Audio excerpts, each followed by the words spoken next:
Smoke detector camera. Camera lens.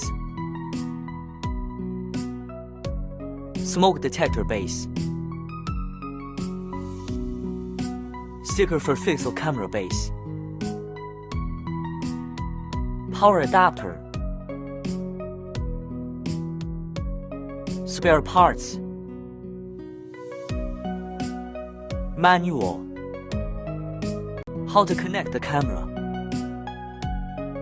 Prepare a TF card and input it. Then rotate and tighten the base. The beep indicates that the smoke detector starts working.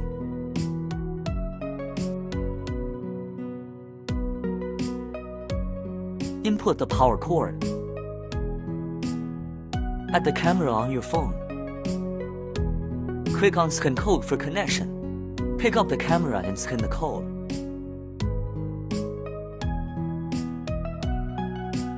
Connected successfully.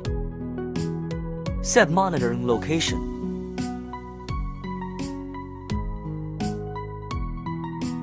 After successful connection, you can watch the surveillance footage through your phone. When a fire breaks out, the smoke detector camera will sound an alarm and send the push to your phone.